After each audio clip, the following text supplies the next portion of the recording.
Why mutual funds are the worst investment during bear markets, part 1. Okay? This is absolutely critical. I can guarantee you, and how do I know this, by the way, that almost nobody understands the basic principles of how a mutual fund works. The only people that really know are the fund managers. How do I know? Because I worked in the industry, okay? And I know what my colleagues, what my peers knew and what they didn't know, okay? These people are all in sales, folks. As I mentioned before, these chief economists, they're salesmen. That's what they are. These investment strategists, they're not real strategists. They're salesmen. Okay, so go over that article and you'll really understand the importance. Of course, another article related to this was the article on Bill Gross I wrote several years ago about how he's fleecing everybody with those huge fees and no one's talking about it.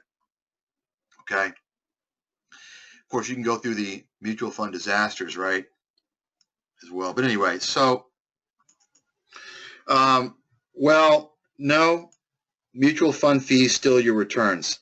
That's not the message from those articles. Of course, what you're referring to is this.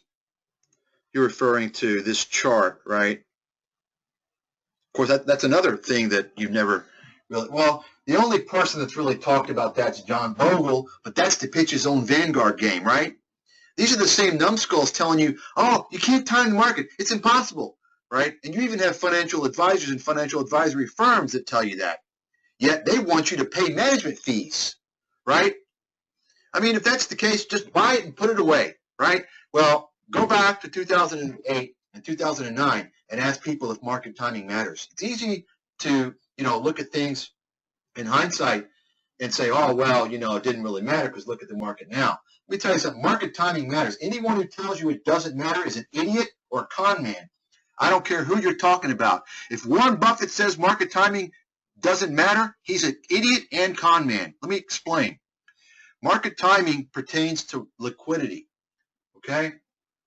If you're not worried about market timing, whether it's frequent trading or, occasional trading or planning for your investment horizon, timing always matters because the closer you get to the time when you're going to need that money, you need to start changing your strategy, right? Because you don't want to find yourself needing to sell your funds in a period when the market's down. This is why the closer you get towards retirement age, you're supposed to, theoretically, in general, increase your amount of fixed income, right, and or cash. Whereas if you're younger, you can afford to have much more aggressive growth stocks, okay? So that's timing, is it not? Of course it's timing. Of course it's timing. It's just all relative. But anyway.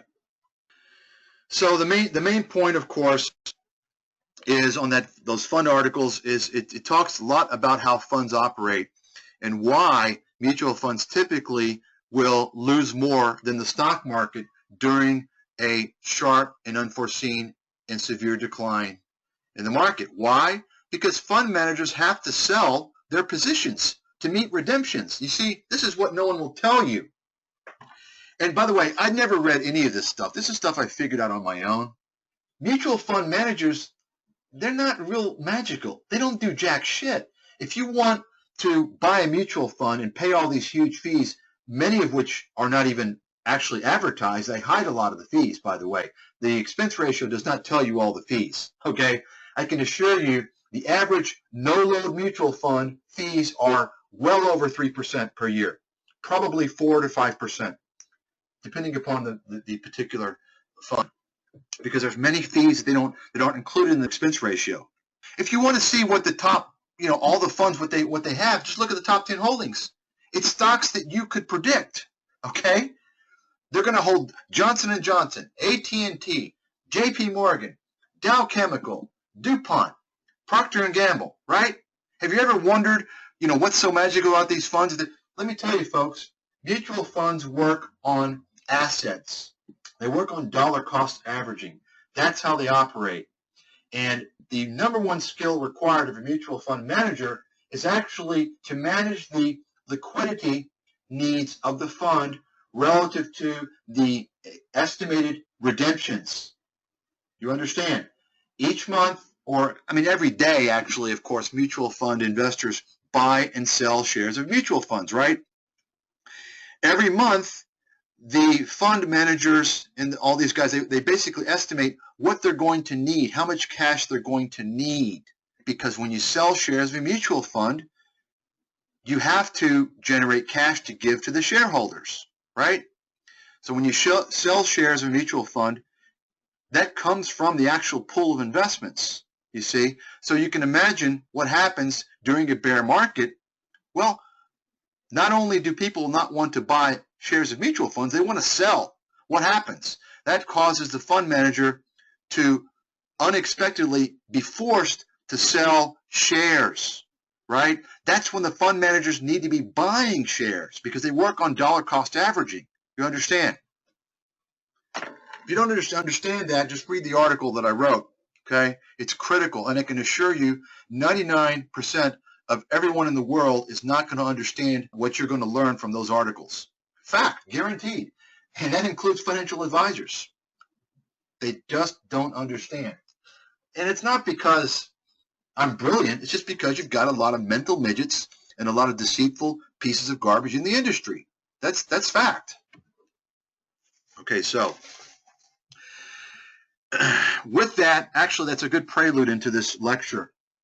But before we get into that, I have a question. Now, last time I believe I fielded a question from you guys. I gave you a question that was pertaining to the current markets or something. I can't remember what the question was, but I try to do this if something comes to mind that's current pertaining to what's going on, right? So let me go ahead and give you today's question. I think this is a great question. With Japan's economy constantly falling in and out of recession and having already suffered from nearly 2 decades of deflation, bad wording there, why is the yen and Japanese government bonds viewed as safe haven assets? Right? I mean, look at Japan's economy. Japan's economy, over the past several years, they've been kind of going back and forth in and out of recession, right? So does this make sense that, you know, the Japanese assets are considered safe haven, given all the doom and fear-mongering expressed by guys like Kyle Bass? Remember, Japan has this huge amount of debt, right? They've got these demographic challenges, right? So why is Japan a safe haven asset? Japanese assets have been one of the only types of assets other than U.S. assets that investors have flocked to recently, right? So why? Why is this? Remember, Japan has got all these problems. Does anyone know the answer? And by the way, I'll guarantee you 99.9% of everybody in the world does not know the answer to this question. Guaranteed. Guaranteed. Including financial professionals. Very good. Jenny, you got it. Okay. Jenny's answer was because, and by the way, folks, you should have gotten this because I talked about this not only a few years ago, and everyone has that 2012 mid-year global economic analysis, that 300-page report, but I mentioned this in one of the previous sessions, right? I went over the sovereign debt crisis and the requirements and so forth, and I mentioned, of course, I reminded everyone that Japan isn't going to face a sovereign debt crisis anytime soon. And by the way, almost nobody even knows this, okay? Think about it. You got this guy, Kyle Bass, betting against Japan, and he doesn't even understand the basic fundamentals of how a sovereign debt crisis occurs. Now, this is not going to be in a textbook, right? But he should know this. He's managing other people's money. He's supposed to be a superstar. But the bottom line in Jenny's answer was that because now, you're not going to hear the media address this. You know why? Because you know who the media works with. Wall Street. Do you think that these guys want people to know that? Of course not. Because they want to take and steal from people, right? They want to convince all these nations so the vultures can come in and screw your country like they're doing to Argentina, right? But that's the reason, folks, is because